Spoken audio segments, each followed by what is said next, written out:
So, I've hit 500 subscribers now. Thank you all for watching my content and looking at my art when I make it. It's really appreciated.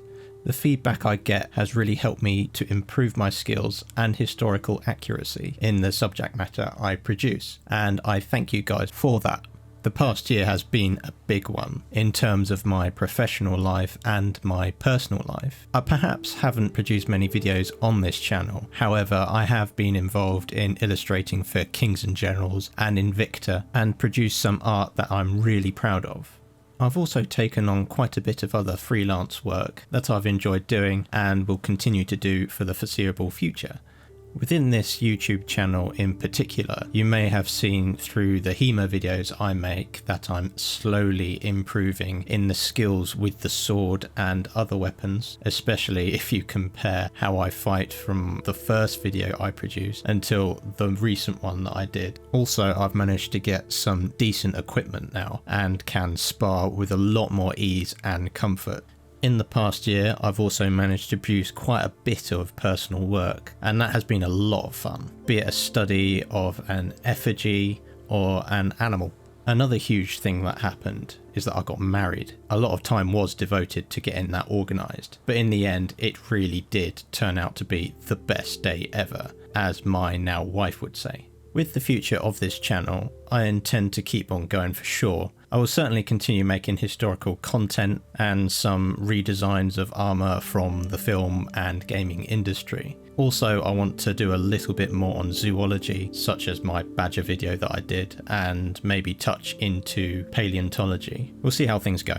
Now, moving on to what I'm about to draw. With the 200 subs video, I did 200 Romans from 200 AD. This time, I'm going to draw a Frankish warrior from around 500 AD. An interesting point in history and some great material culture to study.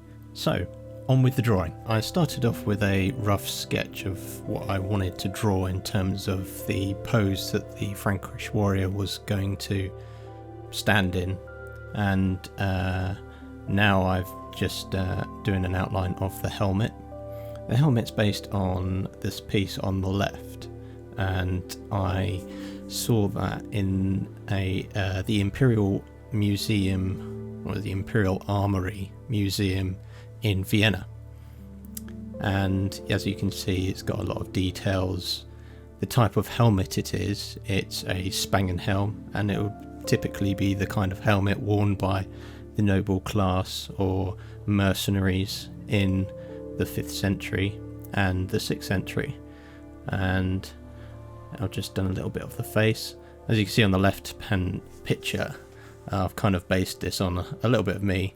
I took some reference photos so I could see how I could stand and how the anatomy would work. And I've just done a little bit on the brooch, and that's a piece from the British Museum from a similar period. I think it might be a Anglo-Saxon, but it would have been a similar sort of style. And just working on the male shirt. I've decided to give him a male shirt. If he's going to be a noble class, he'd be able to afford that. If it was a Frankish normal soldier or levy, I'm sure that he wouldn't be able to afford that kind of equipment. And doing a little bit on the hilt of the sword there, and just filling in all those rings just to get a nice textured layer of the male shirt. It's not exactly accurate to what a male shirt looks like, however it does get a pretty good picture of what it would look like and gives a good texture. That's the Frankish Francisca axe, which was used both as a throwing axe and a hand weapon. I'm just doing a little bit of outline on the sax knife and the hilt of the sword and the scabbard. I'm working on the belt there. That's another piece that I saw in the British Museum, and I made a mistake with the buckle. The belt would go through the other direction. I'm just making that correction there. So I'm just doing a little bit on the scabbard, and I'll fill in the rest of the male shirt, which goes down to, just lower than the waist, kind of high leg level around the hips. And I'm using myself as reference here, And just finishing off the male shirt. So it was quite good to see a Spangen helm up front and close. I've always wanted to see one, and I went in December of last year, and it's quite incredible to see these kind of things up close. So as you can see, I'm just working on the spear and his throwing spear, which is called an angon, which is a barbed pointed throwing spear that has a long shank similar to a pilum.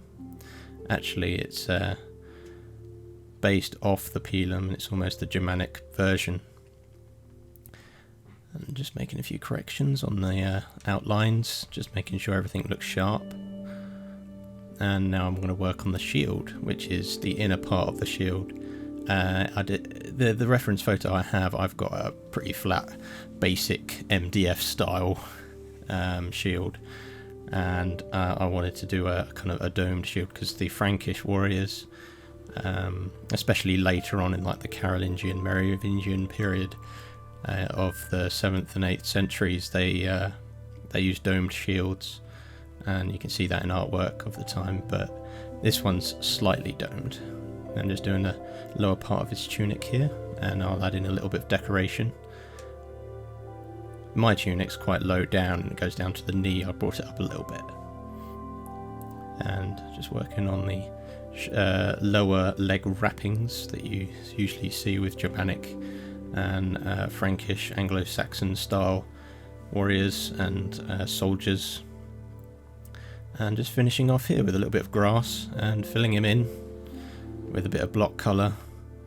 And I'm just finishing him off to a standard that if I did want to do him in colour, I've got a good basis of what I can do to fill him in and render him out properly. So there we go. That is the finished result. I'll add in a picture that just has a little close-up of it. And I was fairly happy with the result of this picture, and I may in the future make a colour version of this, but I was quite happy with what I've did here. So I shall see you guys on the next video.